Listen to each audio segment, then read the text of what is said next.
0. Então, beleza. A gente vai ficar com 2 gravações de hoje. Estão me ouvindo e vendo bem aí, né?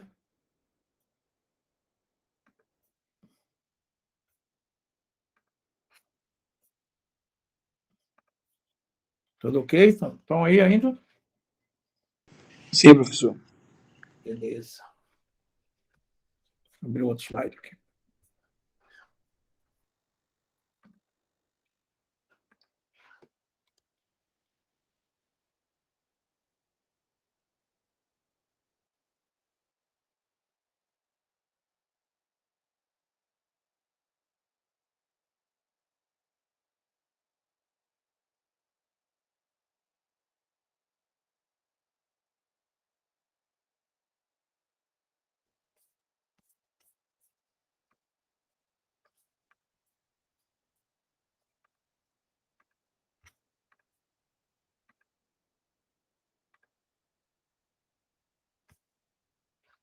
Confirme aí que vocês estão visualizando meu slide e me escutando.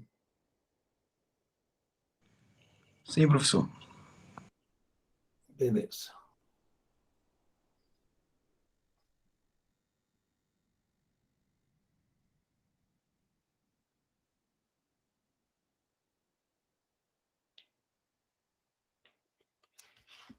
Tá? Então, vamos agora ao slide 2 e a gente vai começar a falar um pouquinho mais sobre redes neurais agora num outro contexto. A gente posicionou redes neurais artificiais no contexto de machine learning, né? Uma sub-área da inteligência artificial que trabalha com aprendizado. Esse learning não é à toa, então tem essas modalidades, tem algoritmos que são de aprendizado supervisionado, outros que são de aprendizado não supervisionado e tem aqueles que são de aprendizado por reforço. Se vocês perceberam bem, a gente tem redes neurais em 2 modalidades, na verdade, em 3. Redes neurais, eu tenho algumas arquiteturas que trabalham com redes neurais no algoritmo para tarefas supervisionadas, como classificação, mas eu posso também usar redes neurais para fazer clusterização, então é uma tarefa não supervisionada. Vocês lembram lá do mapa auto-organizável, da rede de Cohonen, rede de Hopfield, que eu falei para vocês. E a gente ainda tem, e eu mostrei lá para vocês o exemplo, redes neurais aplicadas a aprendizado por reforço, usada lá para aprendizado profundo, com reforço, para jogar games, para fazer veículos autônomos, né? Sejam veículos de helicóptero, avião, carro, moto, não importa. Robôs autônomos também trabalham tanto com agentes inteligentes quanto aprendizado por reforço. Agora a gente vai dar um outro enfoque de redes neurais, tá? Que é o enfoque da inteligência computacional, que ela surgiu ali nos anos 80 também, tá? Mas ele agrupou algumas técnicas que são chamadas de técnicas bioinspiradas, que têm uma inspiração na natureza, em sistemas biológicos ou em sistemas que a gente encontra na natureza. E aí tem várias técnicas dessas, e as redes neurais também estão nessa área, nessa classificação. Embora ela seja também no machine learning, mas ela também se encaixa nessa outra abordagem, que são dos algoritmos bioinspirados. Aí você tem os algoritmos que são inspirados no funcionamento do cérebro, que é a rede neural, aí você tem algoritmos que são inspirados no funcionamento de colônias, né? E funcionamento de enxames, chamado enxames de partícula, e por aí vai. Tem um monte de algoritmos nessa área. Você tem outros que são inspirados na evolução, tá? Na teoria de Darwin e também na genética, e você tem ali os algoritmos chamados algoritmos evolucionários, né? Também, que lá dentro tem os algoritmos genéticos, por aí vai. Então, agora, esse outro material não é muito grande, eu acho que não é muito grande, 29, a gente não vai dar tudo hoje, mas 29 slides, bem menor que o outro, né? O outro slide, acho que tinha 100 e cacetada, 128 páginas, Isso aqui é bem menor. É só uma ideia geral das redes neurais, agora nesse outro enfoque. Ela é machine learning, não deixa de ser, mas ela também é um algoritmo bioinspirado. E o pessoal que trabalha com essa nomenclatura de algoritmo bioinspirado é o pessoal que vem da engenharia, especialmente engenharia elétrica, que trabalha muito com isso, com essas técnicas, tá? E eles já acabaram reunindo isso aí no que se chama lá de técnicas de inteligência computacional, que eles diferenciaram da inteligência artificial tradicional. Eles acabaram chamando os algoritmos bioinspirados, algoritmos genéticos, sistemas fuzzy e redes neurais de ramo da inteligência computacional. Mas, na verdade, eu tenho a IA como modelos computacionais inspirados no raciocínio humano. Tá? Tenho síntese de máquinas inteligentes que agem e pensam de modo semelhante aos humanos. É aquele conceito que a gente viu lá em agentes inteligentes. Já a inteligência computacional é a utilização de modelos computacionais inspirados na natureza ou bioinspirados. Outro termo que a gente usa para esses algoritmos bioinspirados é chamado de computação natural ou, para quem fez aí o semestre passado, introdução à IA, a gente chamava também de soft computing. Tá? Áreas principais, não são as únicas, a gente tem outras coisas, mas as principais áreas da inteligência computacional ou desses algoritmos bioinspirados estão citadas aqui. Primeiro, os sistemas fuzzy, né? Os sistemas de lógica nebulosa, também a gente viu uma ideia básica no semestre passado, em introdução à IA. Ele tem inspiração biológica na forma como o ser humano raciocina para resolver os seus problemas. E como ele lida com a imprecisão, com dados que não são completos. Então, às vezes, tem uma informação que não é completa, mas eu consigo ler aquele cenário, aquele panorama. As redes neurais artificiais estão aí também na área dos algoritmos bioinspirados, né? A inspiração é totalmente biológica, vem da inspiração de como funciona o sistema nervoso dos organismos superiores. Tá? E eu tenho técnicas que são chamadas de otimização ou de meta-heurísticas de otimização. Dentre eles, a gente tem aí a computação evolutiva, né? Que é inspirada na teoria da evolução das espécies. A gente tem a inteligência de enxame, que emula ou simula comportamento emergente de grupos de animais. Então, você tem colmeia de abelhas, você tem um bocado de técnicas de algoritmos inteligentes, normalmente são usados para problemas de otimização, que é maximização ou minimização. Eu tenho outros algoritmos que são chamados sistemas imunológicos artificiais, que realizam busca com base no funcionamento dos sistemas imunológicos dos mamíferos. Tá? Eu tenho outros modelos que são inspirados na natureza, como modelos que se inspiram no funcionamento da gravidade, na harmonia do jazz. Professor, na harmonia do jazz, você tem algoritmos que são dessa categoria aqui, né, de meta-heurísticas de otimização, que se inspiram no funcionamento da gravidade e da harmonia do jazz. E por aí vai. Aqui tem algumas taxonomias, eu acho que eu separei algumas aqui, não sei se 2 ou mais, tá? Que eles consideram técnicas de inteligência computacional ou de computação bioinspirada. Dentro dessas técnicas, aqui eu tenho ramos, né, na minha árvore, conjuntos fuzzy. Dentro de conjuntos fuzzy eu tenho lógica fuzzy, números fuzzy e modelagem linguística fuzzy. Aí eu tenho um outro braço aqui de técnicas de computação bioinspirada, que é o braço aqui das redes neurais. Aí eu tenho redes neurais com retropropagação do erro, são as tradicionais, mapas auto-organizáveis, olha aqui, as técnicas SOM, tá? Redes Hopfield e redes orientadas para frente. Eu tenho um braço aqui chamado de computação evolucionária, onde eu posso colocar como técnicas, características, algoritmos genéticos, programação genética, programação evolucionária e estratégias evolucionárias. Eu tenho um ramo que ele é muito interessante, embora não é muita gente que trabalhe por ele, que é chamada inteligência de enxame, tá? Swarm Intelligence. E aí eu tenho aqui, por exemplo, otimização por enxame de partícula, ou espalhamento de partícula, é uma das técnicas mais poderosas de otimização, PSO, Particle Swarm Optimization, otimização de espalhamento de partícula. São todas dessa categoria aqui, ó. Inteligência de enxame. ACO e BCO são técnicas todas de otimização.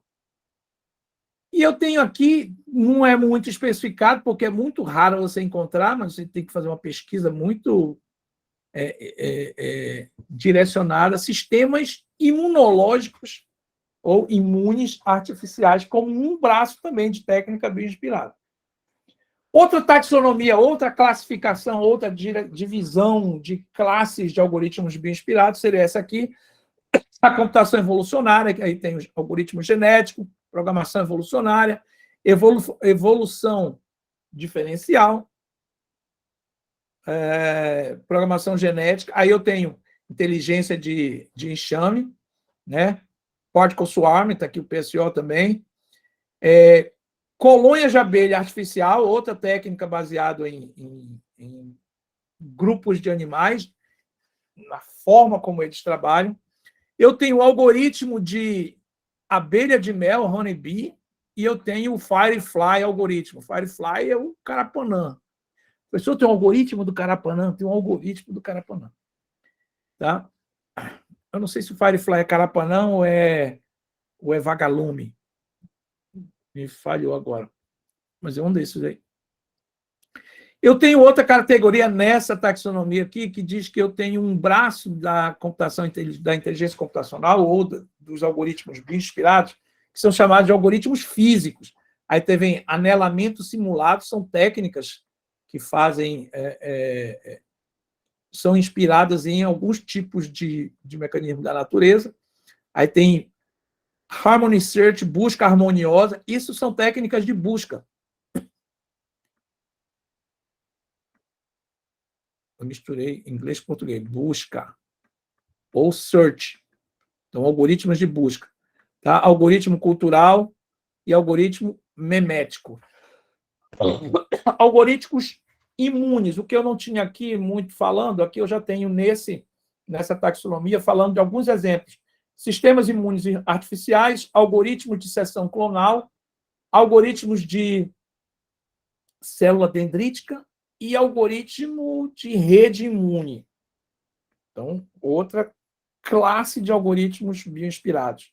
Sistemas fuzzy, então, lógica fuzzy, a gente já conhece, e sistemas especialistas basicamente trabalham com uma base de regras, né, onde eu vou fazer a inferência ali dentro. Eu tenho vários fatos e regras, e depois eu vou criar uma máquina de inferência para fazer consulta e gerar algum raciocínio, tomar algum tipo de decisão. Os agentes inteligentes, aquela técnica lá do livro do Russell Norvig, que a gente viu em Introdução à IA, trabalha nessa categoria aqui, ó. Sistema especialista. Aí vem um pouquinho de áreas de aplicação, aonde se usa geralmente esse tipo de algoritmo, né? Áreas da inteligência computacional por aplicação. Então, tem aqui, ó, aplicação em predição, em otimização, em controle e diagnóstico. Em predição, quem que eu tenho aqui, ó? Esses caras aqui, ó.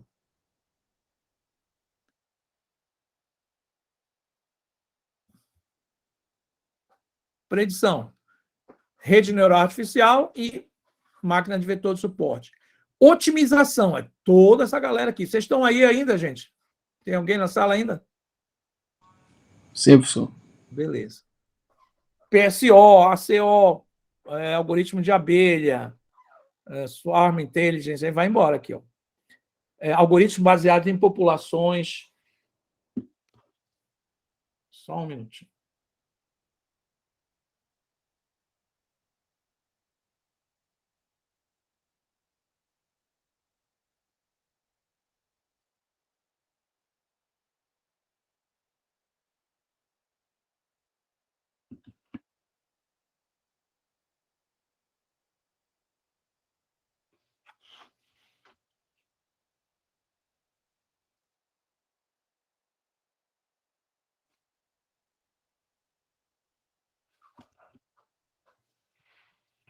Vamos lá. Então, agentes de inteligência, aí eu tenho técnica de multiagentes aqui, ó. Técnicas estocásticas, aí vai. Algoritmos de indivíduos simples, algoritmos populacionais, aí vai embora. Inteligência de enxame, algoritmos evolucionários, aí dos evolucionários vem todos os AGs da vida, os evolucionários. Algoritmos de busca individual, eu tenho um anelamento simulado e busca tabu. São técnicas de busca. Para aplicação em controle diagnóstico, eu tenho sistemas especialistas, sistemas fuzzy, métodos baseados em reconhecimento de padrões, aí, reconhecimento de padrão PCO, PCA, né? Análise de componente principal, redes bayesianas, clusterização, matching de padrão e engenharia de características. Então, aqui, veja a multidão de técnicas bioinspiradas que a gente tem. Olha, a rede neural está bem aqui, ó. É uma delas. Então, é só para a gente, nesse slide aqui, a ideia é inserir as redes neurais num outro contexto, que não é o contexto do machine learning. Ela continua sendo machine learning, ela foi tunada para todos os algoritmos de deep learning, porém, ela também pertence a uma outra categoria de técnicas chamadas de técnicas bioinspiradas. E estamos falando aqui de introdução e motivação, a gente começa a falar da ideia das ciências naturais. Tá? Vocês estão por aí ainda? Está tudo ok? Estão online? Estamos aqui, professor. Beleza. Qual a ideia das ciências naturais? Aí a gente vai ver a questão da inspiração aí. Durante os primeiros anos da humanidade, os recursos naturais eram usados para alimentação e proteção. Depois de um tempo, a gente conseguiu aprender a modificar e controlar a natureza. Produzimos alimentos, criamos animais, construímos artefatos, controlamos combustão, a roda, etc. Mais recentemente, a gente passa a estudar os fenômenos físicos, químicos, biológicos, para tentar entender melhor o funcionamento da natureza. É uma das áreas, das características da ciência, a observação para tentar entender o funcionamento da natureza. Né? A partir da ciência, a gente vem para o desenvolvimento da tecnologia, que alterou a interação com a natureza. E aí vem a ideia de que sempre a observação da natureza vai estar ajudando a criar técnicas, né, de evolução. Essa é a ideia da inspiração. Então, a partir da inspiração na natureza, a ideia foi desenvolver novas técnicas para solucionar problemas que já são antigos, para tentar ver se há uma melhora de desempenho. Há também, nessa ideia aí, a síntese de processos artificiais que acabam simulando processos naturais. Então, eu tenho, como é que isso funciona na natureza? Legal, então vamos tentar criar um modelo artificial disso aqui para ver se a gente consegue resolver um problema semelhante? Essa é a ideia. Tá? E aí a computação digital, ela vincula a computabilidade, né, de um problema à existência de um algoritmo. Quem estudou aí linguagens formais, eu não sei se todos aqui estudaram, mas quando a gente estuda linguagens formais, a gente descobre que existe esse conceito da computabilidade. O que é uma função computável? O que é um algoritmo computável? É aquele que eu consigo chegar num resultado, né? Eu chego num fim, eu consigo executar do início ao fim. Eu tenho um algoritmo que consegue resolver passo a passo aquele problema. Aí eu tenho uma função computável, e aí vem esse conceito da computabilidade. O computador digital é uma máquina de propósito geral capaz de emular outros dispositivos de processamento. Eu tenho vários problemas que desafiam a computação digital. E desses problemas, gente, a ideia também foi, poxa, isso aqui eu ainda não consigo resolver no computador. Será que na natureza eu consigo? Tem algum modelo, tem algum mecanismo que pode servir de inspiração e a gente simular em computador para resolver problemas similares? Né? E, então, essa prática aí foi, digamos assim, o motor para que se começasse a pesquisar e desenvolver técnicas que acabaram criando essa área todinha aí, que vocês já viram, toneladas de algoritmos que são bioinspirados. Aí que eu tenho na computação natural os universos que estão correlacionados. Né? Eu tenho computação, aí aqui ligado na computação, na cultura digital, eu tenho tecnologia, sociedade, cidadania digital, letramento digital, que é a alfabetização, que é a inclusão digital de pessoas que não estavam nesse universo e agora eles vão ser inseridos. Tá? Eu tenho um outro ramo aqui, isso aqui vem esse diagraminha é da nossa SBC, da Sociedade Brasileira de Computação. Eu tenho aí o chamado pensamento computacional. Teve um TCC dos alunos que trabalhou com isso no passado, eu acho que foi do Tian e do Junilson, trabalhou no pensamento computacional, onde eu trabalho automação, análise, abstração. E eu tenho chamado mundo digital, onde eu trabalho com codificação, processamento e distribuição. Tudo isso como braços da computação. Tá? Eu tenho aqui a famosa lei de Moore, né, que ela vai... o Moore disse assim, olha, o tamanho dos transistores vai diminuir, o chip vai diminuir, a capacidade de processamento vai aumentar e vai ser exponencial, vai chegar um momento em que isso aí vai, a cada 18 ou 24 meses, eu vou conseguir duplicar o desempenho das máquinas. E o que ele preveu aconteceu de fato. Se você olhar aqui, então, o computador digital é uma máquina determinística, tá? Concebida pela mente humana, e o seu poderio, né, o desempenho dos computadores foi só aumentando, exatamente cumprindo o que propõe a lei de Moore. A lei de Moore dizia que a cada 18 ou 24 meses é lançada uma nova tecnologia que permite que os computadores dupliquem seu desempenho. E aí vai. Aqui, basicamente, eu estou falando de hardware. O Moore se referia ao potencial do hardware. Então, esse aqui é um gráfico que pega de 71 a 2016 e mostra como foi nessa ascendente aqui, cumprindo exatamente a lei do Moore. Tá? De novo aqui, na lei do Moore, já pegando até 2018, de 78 a 2018, mostra essa ascendente. Aí começou a ficar menos... aqui, vocês não estão vendo, mas aqui eu tenho o último processador, em 2018, o Core o i7, né? O Intel i7, com 4 cores, 4.2 GHz, e por aí vai. Então, é a capacidade que foi aumentando, né? 25% ao ano nesse período, 50% ao ano, aí depois já foi inclinando um pouquinho, diminuindo, 23% ao ano, 12% ao ano, 3,5% ao ano, foi dando uma estabilizada aqui. Aí, diria o Luiz, que a partir dos processadores M1 e M2, isso aqui voltou a subir. Né, Luiz? E aqui vai um pouquinho de alguns gráficos que mostram isso, né? Como subiu... Oi. O M2, ele dobrou, né? Tipo, dobrou o processamento, dobrou tudo. E eu digo assim, geralmente quando uma empresa lança uma tecnologia, eu acho que ela já está com vários outros trabalhos lá na frente, ali em beta, né? Então... Com certeza. E olha só esses dois gráficos. Esse gráfico aqui é a capacidade, a velocidade dos processadores, tá?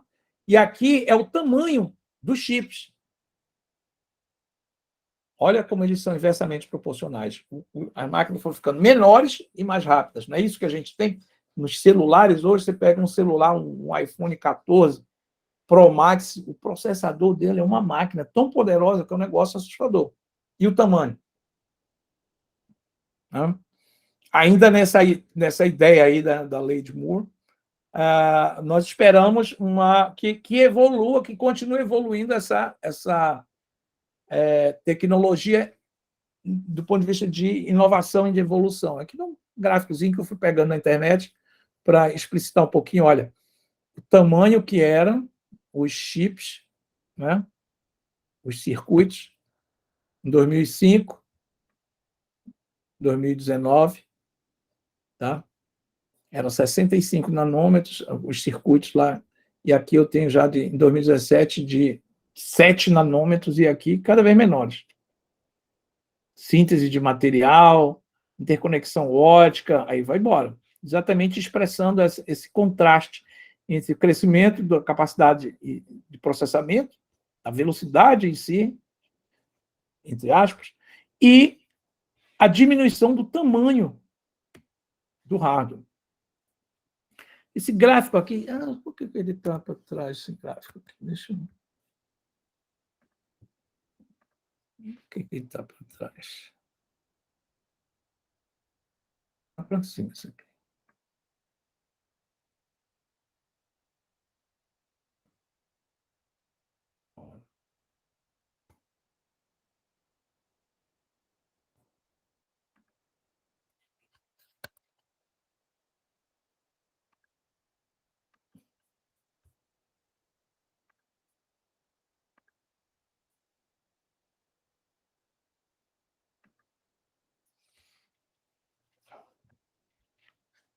Com o avanço da tecnologia, a quantidade de dados processados a gente viu. Cresceu a capacidade das máquinas, diminuiu o tamanho da máquina, né? E agora a gente está falando da quantidade de dados processados. Também vai se elevando exponencialmente a cada ano. Olha esse gráfico aqui que eu baixei de 2022, gente. Está aqui ó, a fonte dele, estatística 2022. Se vocês jogarem isso, vocês conseguem acessar. Volume de dados, informação criado, capturado, copiado e consumido ao redor do mundo de 2010 a 2025. Professor, nós estamos em 2023, mas isso aqui já é previsão. Tá? Olha só, 2010, tá? Medido em quê? Em zettabytes. 2010, no mundo todo, se produzia e consumia 2 zettabytes, tá? No ano. Em 2021, 2022, ano passado, a gente já estava falando de 97 zettabytes. Previsão para 2025, gente, 181, praticamente dobrando o que a gente chegou em 2022, praticamente dobro a quantidade de dados que vai ter sendo produzida e consumida ao redor do mundo em 2025. É um negócio absurdo, aqui, o data volume em zettabytes. Aqui, ó, 200. É um negócio assustador. Isso aqui é o que a gente chama de Big Data. É um volume avassalador. Gente, 2010 era um dia desse, já tinha internet. Redes sociais, não sei o quê. Eu já tinha aqui. Em 2012 entrou a Deep Learning. Aí, a quantidade de dados que está sendo produzido, tá, ao redor do mundo. É um negócio assustador. Né? Em cima desse contexto da lei de Moore, eu tenho aí os desafios da computação. Então, eu tenho problemas do mundo real que eu consigo tratar com uma abordagem tradicional, mas eu tenho outros problemas que não tem como a gente trabalhar numa abordagem tradicional. Por isso, a inspiração na natureza para trazer técnicas é isso mesmo. Estrobofólico. Daí vem a inspiração da natureza para tentar achar abordagens alternativas para esses problemas. Outros problemas aqui, gente, ó, a quantidade de dados absurdos. É um negócio assustador. Né? Então, por mais que a tecnologia avance, a gente vai perdendo a capacidade de resolver problemas de interesse prático. A natureza dos problemas pode não variar muito, mas o tamanho cresce. Pessoal, é o mesmo problema que já tinha lá. Só que antigamente eu tinha, no mundo todo, 2 zettabytes. E daqui a 3 anos, ou 2 anos, eu vou ter 181 zettabytes. É um aumento de 90 vezes. Eu aumentei 90 vezes a quantidade de dados. Pode ser até o mesmo problema. Como é que eu vou processar essa quantidade de dados? Né? Então, olha só. Aqui ó, na faixa azul, eu tenho todos os problemas. Na faixa amarela, eu tenho aqueles problemas que são os computáveis e que, teoricamente, eu consigo resolver. E na faixa vermelha, eu tenho os problemas factíveis, que são aqueles que, de fato, eu consigo resolver. Isso era ontem. Hoje em dia, com essa quantidade de dados, olha só, eu tenho todos os problemas do universo, eu tenho os computáveis, mas os que eu consigo resolver, os factíveis, olha o tamaninho, diminuiu para caramba. Um dos causadores é isso aqui, ó, essa quantidade bestial de dados que a gente tem. Tá? Daí vem o tchan. O tcharam, né? Nos anos 80, os caras disseram, pera lá, tem esses problemas todos aí, a gente não consegue resolver com a computação tradicional. Pô, então vamos ver se a gente se inspira na natureza. Não é assim que a ciência sempre trabalhou? Observando os fenômenos da natureza para ver como é que funciona, tenta formalizar e aí faz os postulados. A ciência surgiu daí e a tecnologia se apoiou nessa ciência para desenvolver, para produzir os artefatos para a gente. Então os caras disseram assim, vamos olhar para a natureza, ver se tem alguns elementos lá que servem de inspiração para a gente achar soluções novas para problemas antigos. E aí eu já falo para vocês, gente, quando a gente chegou à realidade da Deep Learning, em 2012, a galera propôs lá o AlexNet, publicaram em 2015 o artigo na Nature, e em 2016 lançaram esse livro aqui, o Deep Learning. Professor, já existia redes neurais? Já, mas as redes neurais elas tinham empacado em problemas, elas estavam aqui, ó. Eu não consigo resolver, eu tenho um problema muito grande que a técnica não está suficientemente eficiente. E o hardware também não funcionava, e também não tinha dados para treinar. Aí os caras se inspiraram na natureza mais uma vez e criaram soluções mais eficientes. Foi aí que surgiu a Deep Learning. Mas a ideia aqui é não apenas a Deep Learning, mas toda uma abordagem inspirada na natureza que veio a surgir. E as redes neurais estão nesse bolo aí. Então, aí vem a ideia da inspiração na natureza. Eu tenho fenômenos naturais, né? Processos, substâncias, organismos, há tempos inspiram as pessoas e as pessoas tentam imitar para projetar e construir novos sistemas e artefatos. Por muitos séculos, a observação do mundo natural permitiu que as pessoas elaborassem teorias sobre como a natureza funciona. A física está cheia de leis em cima disso. Eu tenho lá as leis do eletromagnetismo, a termodinâmica, o movimento. Os caras foram observando e formalizaram as leis em cima desse funcionamento. Tá? Olha só como na natureza eu consigo obter inspiração para coisas do dia a dia, que parece que são bobeiras, mas olha só, o velcro vem de uma inspiração de plantas. Colete à prova de bala vem da ideia, a tecnologia vem da ideia e da observação das teias de aranha. Os sonares, né? Está aqui um sonar, né? Vem da onde? Da observação do sistema dos morcegos. As antenas, do sistema de comunicação dos insetos. Os aviões vêm em cima da aerodinâmica dos pássaros. Os submarinos vêm em cima do funcionamento dos peixes. E por aí vai. Então, não é de hoje isso aí. O que vem a ser, então, essa área aí da computação natural? Né? Eu já tenho computação natural nas máquinas de lavar roupa, nos aparelhos de ar-condicionado, nas ferrovias, nos brinquedos, no cinema, nos jogos eletrônicos, né? Buscando inspiração na natureza para trazer para o dia a dia. Eu tenho, nesse universo da computação bioinspirada, ou da inteligência computacional, ou da computação natural, que é um termo também utilizado, né? Alguns paradigmas, algumas abordagens específicas. Tá? Por exemplo, versão computacional da natureza para o desenvolvimento de sistemas artificiais. Então, os caras se inspiram no funcionamento da natureza para criar sistemas que não são naturais, são artificiais, são emulações ou simulações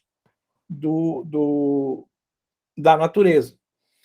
Artificial é aquilo que é desenvolvido por seres humanos ao invés de ser resultado de processos naturais. O que vem a ser, então, a computação natural? Era uma abordagem computacional dividida em 3 grandes eixos. A computação inspirada na natureza, a parte de simulação e emulação da natureza, usando computação, e, por último, a computação com materiais naturais. São coisas distintas. Parou aqui?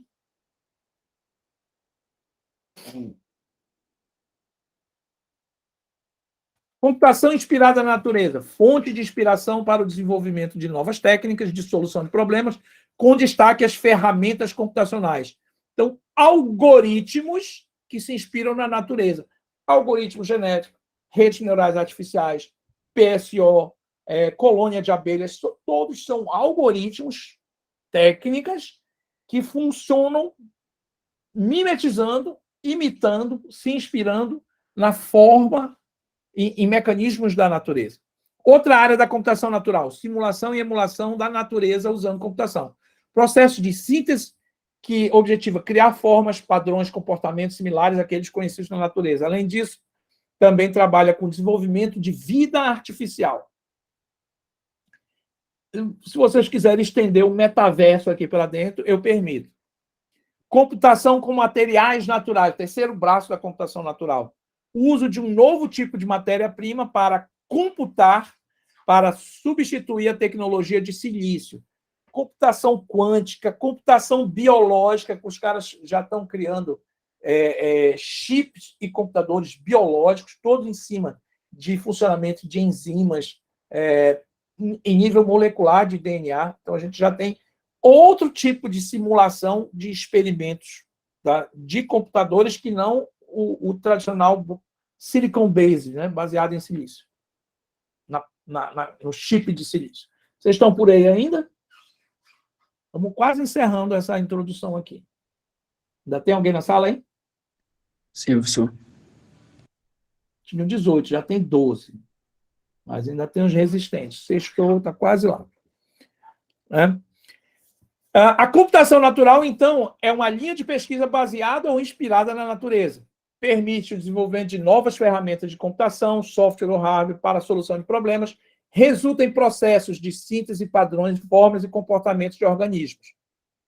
Formas, comportamentos e organismos. Utiliza matéria-prima natural para o desenvolvimento de novos computadores. Não mais o silício aqui, mas matéria-prima natural. Como a gente tem um computador biológico, não sei se vocês já ouviram falar disso, né? Mas a gente tem computador biológico. Vamos ver o que a gente tem aqui. No Tech Tudo. Não está falando do DNA, mas eu tenho um que é do MIT. Computação biológica, cientistas criam bactéria com lógica programável de memória. Está aqui, ó. Terceiro braço da computação natural. Lógica programável. Aí, tá bom para vocês? É isso aqui, ó. A galera tá louquíssima. Utiliza matéria-prima natural para o desenvolvimento de novos tipos de computadores. Computação natural mostra que conhecimento em diversas linhas de pesquisa é necessário para a maior compreensão da natureza, para o estudo e simulação de sistemas e processos naturais e para o desenvolvimento de novos paradigmas de computação. Na computação natural, o desenvolvimento da computação natural também resulta em benefícios para as ciências naturais, química, física, biologia. Diversas ferramentas, algoritmos e sistemas computacionais desenvolvidos em computação natural são empregados para solucionar problemas na área de biologia, bioinformática, imunologia. Podem ser empregados como modelos abstratos de fenômenos naturais, podendo resultar, assim, em um melhor entendimento da natureza. Na história da ciência, vários períodos de quase estagnação entrelaçados com tempos de grandes avanços. Então, às vezes, historicamente é mostrado isso, tem um momento que está emperrado, e de repente, pá, começou uma evolução. Se você for ver lá a história do Deep Learning, o que a gente tinha? A gente começou a IA nos anos 50, aí teve, a partir dos anos 70, o chamado inverno da IA, anos 80 entrou a Machine Learning com várias técnicas. E ali, por volta de 2010, o negócio parou de novo, emperrou. Aí, de repente, quem surgiu aqui? A Deep Learning para uma nova crescente, tempo de grandes avanços. Né? As descobertas de Galileu, como a mecânica newtoniana, a teoria da evolução de Darwin, a genética de Mendel, o desenvolvimento da física quântica, o design de computadores, são amostras de revoluções científicas. E olha, e aqui a gente pega... isso aqui é tudo a ver com computação. Algoritmos genéticos trabalham com a evolução de Darwin, com a genética de Mendel. Tá? Aqui tem computadores quânticos, aí vai. Nós estamos no meio de outra revolução industrial, outra revolução tecnológica, chamada de Revolução 4.0, a era da computação natural. No momento em que a interação e a semelhança entre computação e da natureza está interação e a semelhança entre a computação e a natureza está se tornando cada dia maior. A transformação pode ser revolucionária para todos os envolvidos no desenvolvimento de dispositivos de computação natural e vai fazer muita diferença para os usuários finais.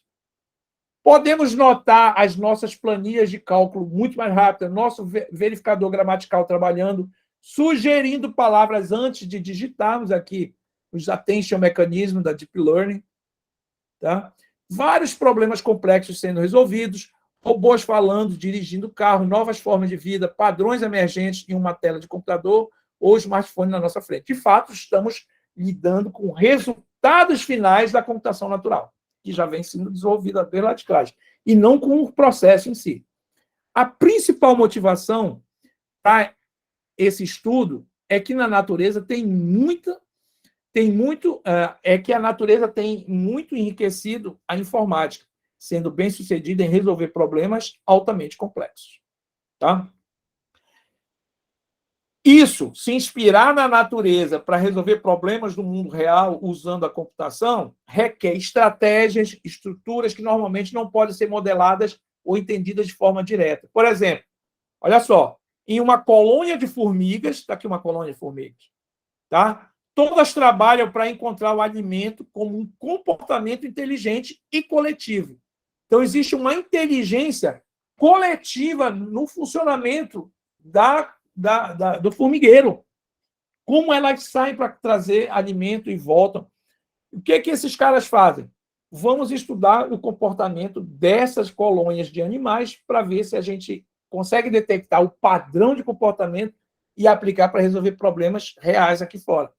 Então, a forma como as formigas procuram alimentos tem inspirado o algoritmo para resolver os problemas de roteamento em redes de comunicação. Como eu falei para vocês, esses algoritmos PSO, tal, que são algoritmos de otimização. Olha um problema de otimização brabo na internet. Algoritmo de roteamento em rede. Isso aí é brabíssimo. Os caras pegaram o funcionamento e o comportamento das formigas no formigueiro, se inspiraram e desenvolveram algoritmos de otimização. Um deles é exatamente, né, o ant colony, colônia de formigas. Dentre todas as abordagens de computação natural, os algoritmos computacionais e os sistemas inspirados na natureza são os mais antigos e mais populares. Surgiram com objetivos específicos. 2, modelar fenômenos naturais, simular isso em computadores, então, por exemplo, as RNAs, e estudar fenômenos naturais, estudar processos e até mesmo modelos teóricos para desenvolver sistemas computacionais e algoritmos capazes de resolver problemas complexos. Tá? A nossa disciplina vai focar numa técnica específica que é também bioinspirada, que também é de computação natural, que são as RNA, as redes neurais artificiais. É isso que a gente vai agora se aprofundar a partir de sexta que vem. A gente vai começar a estudar a ideia do neurônio biológico, que foi a inspiração, tá, dessa técnica.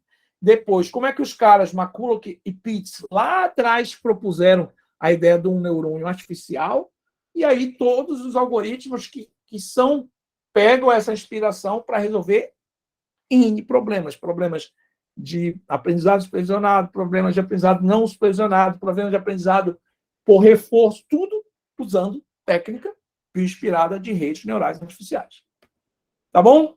Aí eu deixei um videozinho, como eu sempre gosto de deixar no final dos meus slides, para vocês brincarem depois. Introdução à computação bioinspirada, também uma palestrinha aqui, ó, da Semana de Computação da USP. Aí tem uma palestrinha bem legal. A Luquete aí vai falar.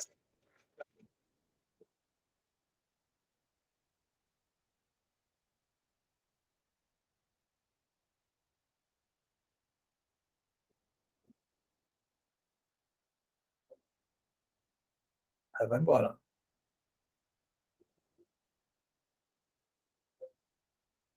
Olha, essa aqui é a ideia da inspiração da colônia de formigas para esse tipo de algoritmo. É bem bacana para ter uma visão geral de computação bioinspirada.